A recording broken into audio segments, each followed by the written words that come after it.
Men should know that women need affection. It's a primary need for women. And so we want to follow the example of the Prophet ﷺ.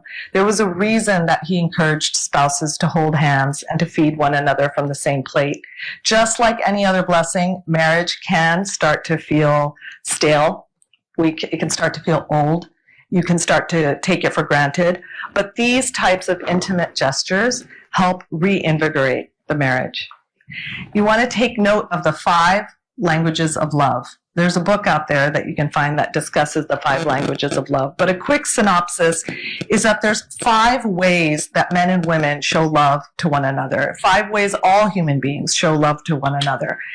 And the way people show love is by providing service, by giving your time, by giving verbal praise and affirmation, by giving physical affection, and by giving gifts. These are the 5 languages of love.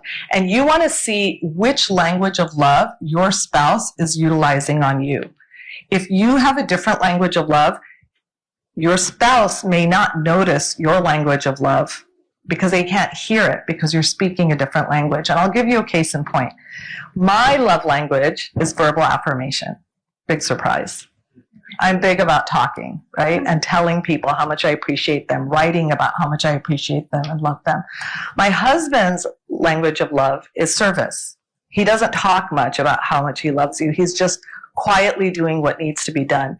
And the times that my husband and I butt heads or we have a conflict, it's usually when we're speaking different languages of love and we're not hearing each other. So mine might be, I made an effort to look nice and you didn't say anything about how pretty I look, or you didn't say anything about how delicious my food is that I made for you today.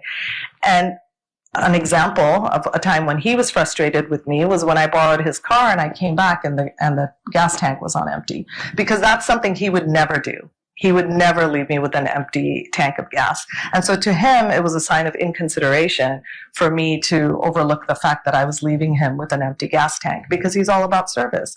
So for me, in order to make sure that my husband feels loved, I have to get out of my comfort zone and do what I know my husband would do to show his love to me.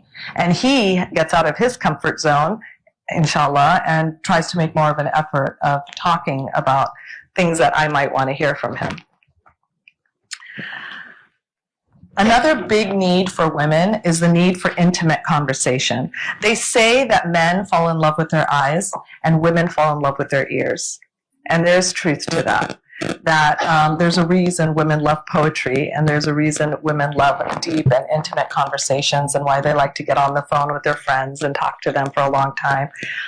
Whereas husbands are just fine, hearing the basic details of what's going on, the basic points, and not going into too many details. So that's something for men to keep in mind, that women need intimate conversation and they need undivided attention when you are talking to them.